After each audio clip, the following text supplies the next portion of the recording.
We'll move on now because our next event a few weeks later was Cornbury Park near Oxford, and incidentally just up the road from the Blenheim three-day event. This is a brand new location replacing King Solomon in the eventing calendar, and the good news was that the organiser, Robin Kayser, brought in one of the best in the business to design and help him organise the trial. That was, of course, the Blenheim director, Mike Etherington-Smith. Starting with the dressage and early to the arena, it's the new combination that everyone's been talking about, William Fox Pitt and Charker. William is Charker's third rider. It's always very difficult for a rider to take on a horse that's previously been ridden up to international level by somebody else, because each rider actually applies the aids in a slightly different way. So William will need time, and the horse will need time to adjust to him. Here he's in medium trot across the diagonal. And William will be trying to find out about the horse, how he reacts in the arena. Now he's in extended trot. The horse looks as though he just backs off a little bit as he crosses the centre line and then slightly loses the rhythm. And the steps look a little bit short of lift or spring. Now into the rein back. And as you can see, the quarters are coming to the right. Now, if the judge saw that, it would actually be marked down. Up the centre line for the last movement. Horses often get a little bit tense in this last movement, but Williams seems to be containing the horse. And although the halt isn't quite square, it looks straight and still. So on the whole, there didn't seem to be any obvious mistakes, so he should be pleased with that. Well, as the seniors completed the dressage phase out in the park, there's a junior novice cross-country going on. And some of these horses, Sarah, have more experience than their riders. Well, this is where it all starts in BHS horse trials with the juniors. And if you look at them, they don't really look just quite as organised as the seniors, but they haven't got as much experience. And this is where the juniors start to learn all about riding in competitions. That girl looks as though she's all right, so that's good.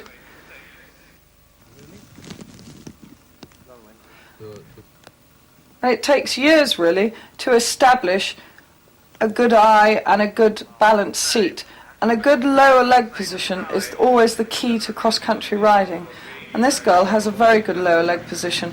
And she looks very organised on her approach and through this multi-part combination.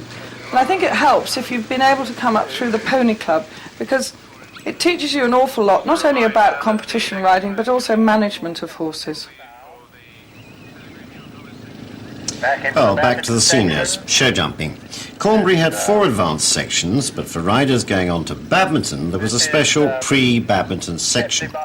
Karen Dixon with Stepney Bartholomew on the show jumping course. This is an interesting horse because he's actually by Garnet, and Garnet is the sire of Get Smart, Morag, and another horse that competed very successfully at championship level called the Dark Imp. The going looks very sticky in the show jumping, and when the going is like this, it's very difficult for the horse to get the same amount of lift from the ground that he would do in good ground. Poor Karen's had a fence down, and he looks quite a strong horse, so it would be difficult for Karen to keep a rhythm. And the secret to show jumping is being able to keep the right amount of impulsion or energy and keep the horse on an even rhythm. And he looks a little bit exuberant, looks as though he gets away from her sometimes, and therefore breaks the rhythm, and therefore the strides change length. So it's very difficult for Karen to judge the correct takeoff position. And another rail down there for her. But at these early events, it's very good to bring your horses out to see how they feel so that you can tune them in for the 3-day event that you're planning to go to. He looks a little bit more settled now and a little bit more rhythmical.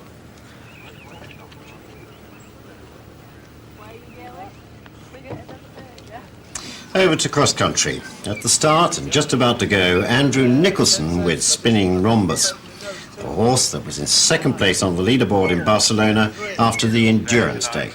That's a nice way of putting it, Peter. A lot of people say the horse had actually had 8 fences down on the final day of the 3-day event at the Olympics.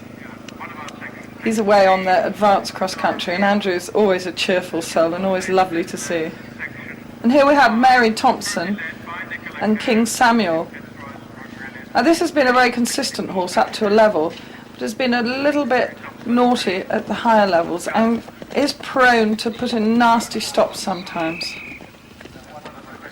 This is Lucy Selleck, and she made that look relatively easy. It was a big log with a ditch underneath it, but when you have a lot of timber above the ditch, it does tend to take the horse's eye away from the ditch, therefore making it a much easier jump. Oh, she had a little bit of difficulty there. She got pulled into the bottom of the fence. And the easily recognisable Mark Todd with Kinvara. This used to be ridden by Santi de la Rocha, who's an airline pilot for Iberia Airways, and we used to say that if Santi drives his planes like he rides his horses, we didn't want to fly with him.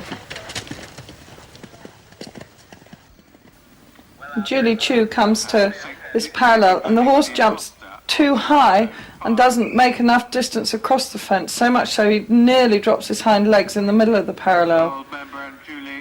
She seems to be having difficulty keeping him in a rhythm. It's very wearing for both horse and rider if you're constantly fighting each other. Now we have Raymond Becker and Badge Boy coming down to the Waterstock Splash. And if you can see, he never had the horse actually straight for the first element and didn't really have enough energy at the palisade into the water, but the horse, being a good soul that he is, kept going and kept jumping for Raymond. It just lacked a little bit of organisation. But anyway, it was clear, and that's the most important thing. Fred Bergendorf with Michaelmas Day.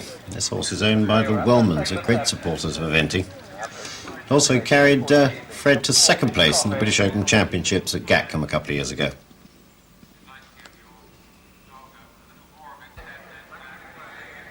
Mandy Stibber with Umpty. This is formerly owned by Andrew Scott. Mandy and her husband Eddie, the absolute backbone of the Dutch three-day event team. That's right, Mandy used to ride for Great Britain and now she rides for Holland, so she's got the best of both worlds in many ways, hasn't she? And Mark Todd here on Just an Ace, coming to the end of the cross country, and the ground's been rather heavy on this occasion, and you can see as the horse comes over the last fence to the finish, he looks a little bit tired, and this can often happen when the ground is quite demanding like this sort of ground. John Evans on Snowy River. John's been eventing for a good many years, and I think he's taken this horse to Badminton. So he'll be making sure that as a partnership they have great confidence. But unfortunately he looks as though he's already had a fall somewhere earlier on. Justine Ellis with Stopgap. They're at the Waterstock Splash. A little bit sticky going in.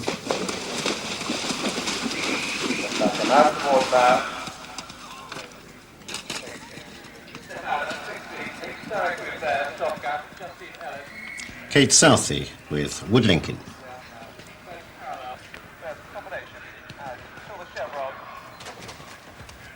Didn't really sort of come into that with that sort of depth, did they? No, she didn't. She sort of got a little bit behind the movement after the first palisade. Then there's a big drop on the landing side, which doesn't help when you're not in control. Then the horse just ran past the fence. This is Benjamin Cable Manners and Fragrant Spirit coming to the Audi chevrons. And these sort of fences require an accurate approach. And as the riders have walked the course before, then they will already know where they want to be going. So there he looked very positive and was able to stay on his pre-planned line. This is Eddie Stibby, Mandy's husband, on a horse called Balua that was formerly owned by Mark Todd. And Eddie's done well with this horse. He's coming down to the coffin. Downhill fences are always quite tricky because the tendency is for the horse to drop on his forehand and to gain speed or momentum. And another rider with all the experience in the World Series, Andrew Hoy with Torrio. Yes, this horse looks full of running at the end of the course.